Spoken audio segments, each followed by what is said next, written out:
Welcome to Action 3 and Action 4. Okay? Action 3 is about really helping you stand out in terms of your emails. Okay? What you're going to do is you're going to create a well-worked email address, and we're going to get you a fantastic email signature. Now, by having a proper email address, this is going to help you not get deleted or blocked by a college coach. Okay? You need to make sure that it looks professional. And it's something that you need to be checking daily, especially as you start sending out emails. Okay?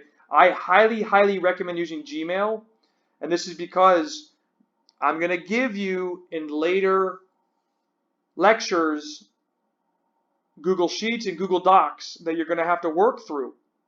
Now, the reason why Gmail is better because you get direct access into those programs. It's much easier. Okay? Now, when we're talking about an email address, you don't want to have something like Big Ricky Homie Boy. That doesn't sound professional. Remember, this is somebody that may be trying to recruit you. So you should probably put something like your name, for example, Kyle Johnson 2020, right? So you're giving your first name, your last name, and your graduation year, right? And if those are taken, you can do a variation, for example, Kyle.Johnson 2020 or Kyle.Johnson.2020, right, at Gmail. And those kind of things will help you because it looks more professional. It looks like you actually care, and that's what you need to do. Okay, and those are a little bit tricks that you can use. Now, here, what I'm going to show you is where you can create an awesome email signature. And this is really important because this will give, for example, the college coach that you're sending the email to an idea of who you are. For example, a picture, maybe your social media pages, and information about you.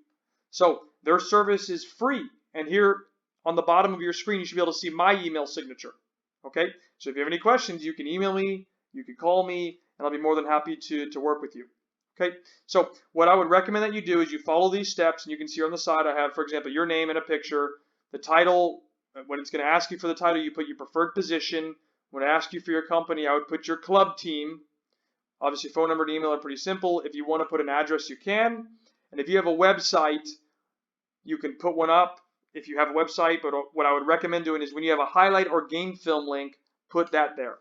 Then obviously put your social media handles. So I'm going to see if I can show you this here. It's called ystamp.com. Okay, so you would go to ystamp.com, which is loading here. You would create an email for an individual.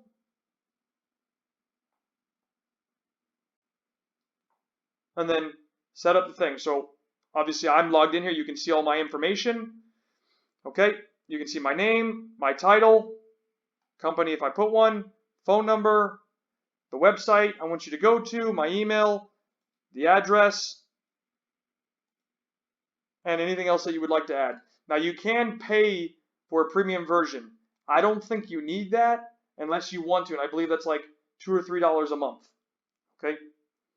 So let's go into step 4 now. This is research. This is action 4. Okay.